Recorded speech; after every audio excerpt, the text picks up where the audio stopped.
Hi, my name is Beth. I am a mother of 7. I am a student of scriptures, and I am a servant of God. But that's not order of importance. And today, I'm going to share with you some of my favorite marriage advice that I have received over the years.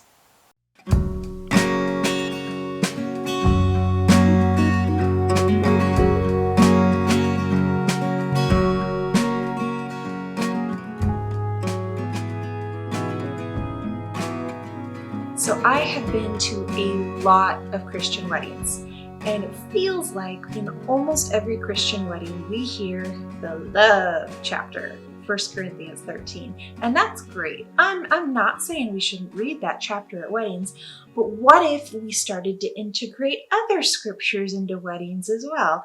I know, I'm sure that people do, but I've got one that I think describes marriage to a T. Ready? It is Philippians chapter 2, starting in verse 3. Do nothing from selfishness or empty conceit, but with humility of mind regard one another as more important than yourselves. Do not merely look out for your own personal interests, but also for the interest of others. And I feel like this is kind of nails what our attitude should be in marriage. What if marriage was two people that were constantly trying to outserve the other in love and in giving and in just affection for your spouse? Wouldn't that be an awesome marriage? I'm going to give a caveat. These pieces of advice that I have for us today are for your average marriage, for one where there's no kind of imbalance of power, where there's no abuse, but just two people who really want to work hard at making marriage better and better and better every year. So here we go. I'm going to give you 4 pieces of advice that I've heard over the years that I've implemented, and I just love using these tactics in my marriage. Ready? Advice number 1. Believe the best about your spouse's intentions. And I listened to a lot of Focus on the Family, and there was one broadcast where a husband was describing how he had needed to get the dry cleaning picked up by 5 so that he could take his clothes with him on a flight the next morning. And he asked his wife, do you want me to pick it up? And she says, no, I've got it. And he's like, are you sure I can pick it up? And she's like, no, I've got it. And she did not pick up the dry cleaning. So his first response is, frustration and aggravation. Well, I could have done it. And he's very, very frustrated with his wife. And then he starts to realize, well, she did have a bunch of appointments that she was juggling today. And she had a sick kid that she was taking care of. And wow, she really does do so much around the house. And I'm sure she didn't do it on purpose. She just ran out of time and it slipped her mind. And he turned his mind from believing about her faults and her falling short to believing the best of her intentions. And it changed his mind, and it softened his heart towards his wife. And I read another story of a wife who had become frustrated because her husband was very late for dinner. This one's not me. I swear, it's not me. It was in a book. And the wife was just so frustrated because she wanted him to come home on time, and she had kids, so she needed support. But he had to work, and she was really frustrated at first. But then she's like, well, I know he would rather be home with us, and I know that he doesn't want to stay away, and he has this deadline, and he's under pressure at work, and wow, he really does so much for us. And you see how believing the best about their intentions can kind of change the tone of the conversation. And this woman, by the time her husband got home from work, she was ready to welcome him and receive him without being frustrated. And it was I think such a beautiful example of believing the best about your spouse, even if you want to kind of react in that moment. So, advice number 2, keep score. which, yeah, we've been told not to do that, right? But I think it really depends on what you're keeping score of. Are you keeping score of the negative ways that your spouse has disappointed you? Or are you keeping score of the positive things, the things that they've really done that have just shown you how much that they love you? If you're keeping track of the negative things, I've done the dishes 4 times this week and he's only done it 3 times. That's just going to build frustration and unnecessarily. But if you keep track of the good things, it's like, wow, this person loves me so much that they have done this and they have done this and they have done this for me. It's really can be a beautiful turning of your mind and turning of your heart. It's not automatic.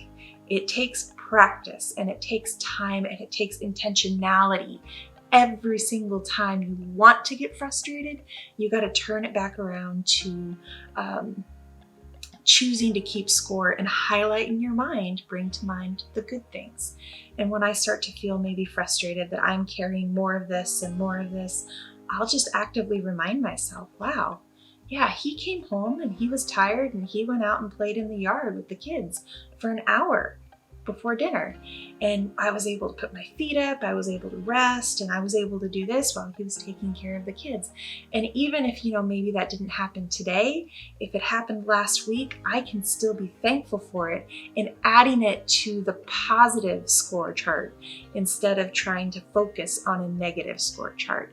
Really, keep score of the important stuff. So number 3. Connect with God together. And this one is for believers who are married to believers. And there's going to be times when, you're going to have opportunities to reach out to God with your spouse together. And my husband and I, we have been married for 13 and a half years, somewhere along that. And we have almost every day prayed together at the end of the day. And it's been a wonderful way to just connect with God and lay out before the Lord what's heavy on our heart, what we're thankful for, what we're rejoicing with, and the struggles that we need to overcome. But it's also a way to bring your spouse in on that and to bring them on that journey to connect with the Lord. And it can be a really meaningful time and a wonderful thing. And I also recommend that spouses go to church together whenever possible, because I think that that's another huge step for building a relationship that is connecting with God together, because that's where your eternal connection comes together. Not the one that's just, surface level, but the one that goes deeper, where you're connecting together as you reach out to God. And that's so special. And I really do believe that it's important. Advice number 4. Do fun things together. You have this whole plate of stuff that you have to get done, and you could be coworkers when you get this stuff done, or you could be teammates. You can nurture camaraderie, and I think that is a great choice to make. And let me tell you, I married a man who loves to play Frisbee, which is wonderful.